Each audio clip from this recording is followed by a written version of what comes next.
అందరికీ నమస్కారం. ఒకప్పుడు కాకినాడ సంగీత సరస్వతికి ప్రధానమైనటువంటి స్థానం సరస్వతి గాన సభ పేరు వినే ఉంటారు. దాంతోపాటు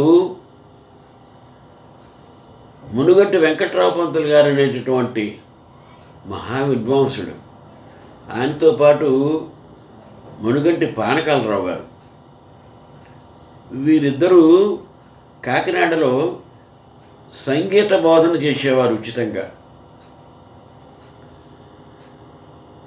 కాకినాడలోనే సంగీత సరస్వతికి నిలమైనటువంటి ఆ కాకినాడలో మహావిద్వాంసుల కచేరీలు వినే భాగ్యం కలిగేది. ఎక్కడెక్కడి నుంచో వచ్చి వినేవారు. ఇంకా మునుగంటి వెంకట్రావు పంతులు గారు, పానకాలరావు గారు ఉభయులు సంగీతజ్ఞులు కావటం వల్లని ఎందరో విద్వాంసులు తయారు చేసినటువంటి ఘనత వారికి చెందుతుంది. మునుగంటి వెంకట్రావు పంతులు గారు అబ్బాయి మునుగంటి శ్రీరామూర్తి గారు. విత్తొకటి పెడితే వేరు ఇంకోటి మొలుస్తుందా? అంతా సంగీత వాతావరణంలో ఉన్నటువంటి వ్యక్తులకి అందరికీ అబ్బుతుంది సంగీతం. అలాగే మునుగంటి శ్రీరామూర్తి గారికి సంగీత అభిలాష పెరిగింది చిన్నతనం నుంచే. మునుగంటి వెంకట్రావు పంతులు గారు ఈ తరం వారికి ఆయన పేరు తెలియకపోవచ్చు, కానీ ఈ తరంలో ప్రసిద్ధులైనటువంటి ఓలేటి వెంకటేశ్వర్లు గారు నా గురువు గారు, అలాగే ఏమన శంకర శాస్త్రి గారు ప్రముఖ వీణావాద్యం నిపుణులు, అలాగే అచ్యుతరామ శాస్త్రి గారు, ఇంకా సీతా అనసూయ జానపద సంగీతం పాడేవారు. తదాదిగా చాలామంది శిష్యులు ఈ మునుగంటి వెంకట్రావు పంతులు గారి దగ్గర తయారైన వారే. శిష్యులను చూస్తే వాళ్ళ గురువు ఎలా పాడేవాడో తెలిసిపోతుంది. త్యాగరాజు శిష్యుల్ని చూశారనుకోండి, ఎంత బాగా పాడేవారు అని తెలియాలంటే వాళ్ళ శిష్యులు కూడా వినాలి. మనకి త్యాగయ్య గారు ఎలా పాడారో తెలియదు, కానీ ఆయన శిష్యుల పరంపరలో పాడేటటువంటి విద్వాంసులు చూశామనుకోండి, వాళ్ళ పాట విన్నామనుకోండి, త్యాగయ్య గారు ఎలా పాడో తెలియదు. అలాగే మునుగంటి వెంకట్రావు పంతులు గారు ఎలా పాడేవారో మా గురువుగారి గురించి తెలిసిపోతుంది. మా గురువుగారి పాట వింటే ఎటువంటి శిక్షణలో పెరిగారో తెలిసిపోతుంది. అటువంటి సంగీత వాతావరణంలో పుట్టి పెరిగినటువంటి మునుగంటి శ్రీరామూర్తి గారు గురించి క్లుప్తంగా చెప్పడం కష్టం. ఎందుకంటే ఆ రోజుల్లో కాకినాడ సరస్వతి గాన సభలో పెద్ద పెద్ద కచేరీలు జరిగేవి. ఈ తరం వాళ్ళకి తెలియకపోవచ్చు. మధురై పుష్పవనమయ్యరు, తర్వాత తిరుక్కోడికి కావాలి కృష్ణయ్యరు, కోనేరురాజపురం వైద్యనాథరావు అవుతారు, రామనాడు శ్రీనివాసయ్య గారు అంటే పూచి శ్రీనివాసయ్య గారు అంటారు, శ్రీహరేకుడు రామానుజం గారు, సమాంగుడు శ్రీనివాసయ్య గారు. అప్పట్లో చెంబై వైద్యనాథరావు అవుతారు.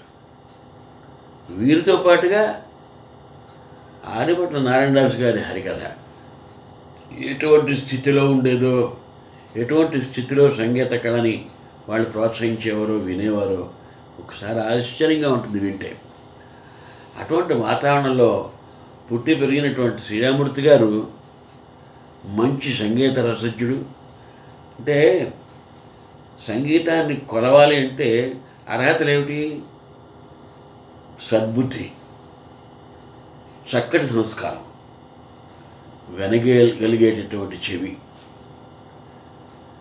మంచిని చెడుని గ్రహించగలిగేటటువంటి నేర్పు, అది ఉత్తమ సంస్కారం ఉన్నటువంటి వాళ్ళకే ఉంటుంది.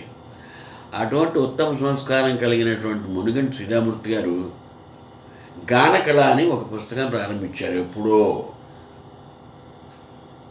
ఆ గానకళలో ఆయన సంకల్పం ఏమిటంటే, మన ఆంధ్రదేశంలో సంగీతాభిలాష ఉండి నేర్చుకున్నటువంటి వారిని, వారి సంగీత కచేరీలు సంబంధించినటువంటి సమాచారాన్ని వాళ్ళ ముఖ చిత్రాలతో పాటుగా ఆ పుస్తకంలో వేసి, ఆ మ్యాగజైన్లో వేసి అందరికీ తెలియపరచాలనేటటువంటి సద్బుద్ధి, అది నిరాటంకంగా అలా సాగుతూ కొన్నేళ్ల పాటు నిర్వహించారు. ఆ పత్రికను నడిపారు. గానకళ నిజంగా చెప్పాలంటే ఇవాళ సంగీతానికి సంబంధించినటువంటి విశేషాలు కానీ సంగీత విద్వాంసుల యొక్క సమాచారం కానీ ఎక్కడెక్కడ సంగీత కచేరీలు జరుగుతున్నాయో తెలుసుకోవాలని కానీ తెలియాలంటే ఈవేళ గానకళ ఒక్కటే మార్గం మనకి. ఇప్పుడు శ్రీరామూర్తి గారి అబ్బాయి వెంకట్రావు, వాళ్ళ తాతగారి పేరే పెట్టుకున్నారు. ఈ వెంకట్రావు ఈ గానకళ పత్రికని నిరాటంకంగా నిర్విఘ్నంగా నడుపుతున్నాడు, ప్రచురిస్తున్నాడు. ఆర్థికమైనటువంటి బలం ఉన్నా లేకపోయినా ఎంతో శ్రద్ధగా ఆ తండ్రి యొక్క అభిరుచిని గ్రహించి సంగీతాభివృద్ధికి మనం కూడా మా నాన్నగారు చేసినటువంటి సేవతో పాటు నేను కూడా ఉడతా భక్తిగా చేయాలనేటటువంటి సంకల్పంతో ఎంతో శ్రద్ధగా ఆ పత్రికని నడుపుతున్నాడు. మనందరం ఎంతో ప్రోత్సహించాల్సినటువంటి అవసరం ఉంది. కారణం ఏంటంటే శ్రీరామూర్తి గారు సంగీతాభిలాష ఒకటే కాదు, ఈ ఎందరో విద్వాంసులను, చాలామంది విద్వాంసులు ఎక్కడెక్కడి నుంచో తీసుకొచ్చి కచేరీలు ఏర్పాటు చేసినటువంటి పెద్ద మనిషి. పైగా ఆర్థిక వనరు ఉన్నా లేకపోయినా కళాకారులతో ప్రత్యక్షంగా మాట్లాడే వాళ్ళతో మాది చిన్న సభ, మీరు ప్రోత్సహించకపోతే ఎలాగా అని చెప్పేసి అడగగానే వాళ్ళు ఒప్పుకొని వచ్చి పాడేవారు. ఏడు బాలమురళీకృష్ణ గారు వచ్చి పాడారు. పెద్ద విద్వాంసులు అందరూ కూడా ఈయన మాట కాదనకుండా వచ్చి పాడిన వారే. అటువంటి మంచి సత్సంబంధం కలిగి విద్వాంసులతో నిరాటంకంగా సంగీత కచేరీలు కాకినాడలో ఇప్పటికీ నిర్వహిస్తూ కొన్ని ప్రత్యేక సందర్భాల్లో ఎక్కువ కచేరీలు కూడా ఏర్పాటు చేస్తూ కాకినాడకే కాదు, సంగీతం నేర్చుకోవాలని అనుకునే వాళ్ళకి, సంగీతం పాడేవారికి, మామూలు విద్వాంసులకి, మహా విద్వాంసులకి వేదికని ఏర్పాటు చేస్తూ 10 మందికి మంచి సంగీతాన్ని వినిపించాలనేటటువంటి సత్సంకల్పంతో ఎన్నో కచేరీలు నిర్వహిస్తూ ఎంతో ప్రసిద్ధిగాంచినటువంటి శ్రీరామూర్తి గారు, మనం ఆయన గురించి ఎంత చెప్పుకున్నా తక్కువే.